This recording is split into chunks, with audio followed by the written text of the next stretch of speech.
ప్రకాశం జిల్లా పొదిలి కన్యకా పరమేశ్వరి దేవస్థానంలో అమ్మవారు ధనలక్ష్మి అలంకరణలో దర్శనమిస్తున్నారు. దేవస్థాన ప్రాంగణాన్ని 100, 200, 500 రూపాయల నోట్లతో శోభాయమానంగా అలంకరించారు.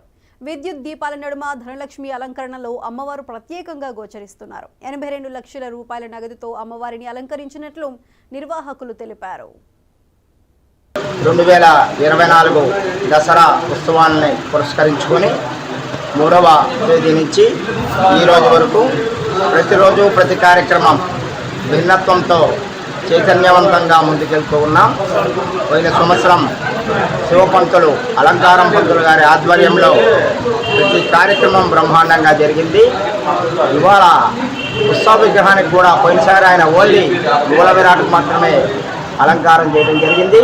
ఈ సంవత్సరం ఉత్సవ విగ్రహానికి కూడా అలంకారం చేస్తూ కొత్త పోకడలతో దాతల మనసు భక్తుల మనసు గెలుస్తూ ముందుకెళ్తున్నామని సందర్భంగా తెలియజేస్తున్నాను. అదేవిధంగా ప్రతి దాత 15,116 ప్రత్యేక అలంకారానికి ఇచ్చేటట్టుగా 10 రోజులు కూడా దాతల్ని మనం ఫార్మేట్ చేయడం జరిగింది. అంటే దాతలు అంత చైతన్యవంతంగా ముందుకొచ్చారని మనం భావించాలి.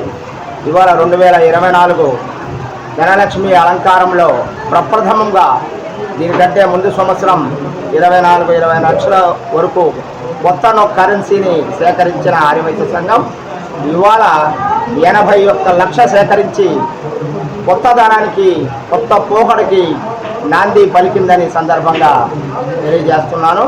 ముఖ్యంగా చెప్పాలి అంటే మహిళలు చైతన్యవంతంగా అందరి మనసు గెలిచే విధంగా ఒక్కొక్క రోజు 70 మంది దాకా కార్యక్రమంలో పాల్గొని విజయవంతంగా ఈ యొక్క నూతన కరెన్సీని తీర్చిదిద్దారని చెప్పి తెలియజేస్తూ ఈ కార్యక్రమంలో పాల్గొన్న ప్రతి మహిళకు కూడా పేరు పేరున ఆర్యవైశ్య సంఘం పొదిలి తరఫున ధన్యవాదాలు మరి అభినందనలు తెలియజేస్తున్నాము. ఇవాళ జరిగిన ఈ కార్యక్రమంతో ఆగకుండా ప్రతి కార్యక్రమం మరి 13వ తేదీ శ్రీశైలం శ్రీ భ్రమరాంబ మల్లికార్జున స్వామి అమ్మ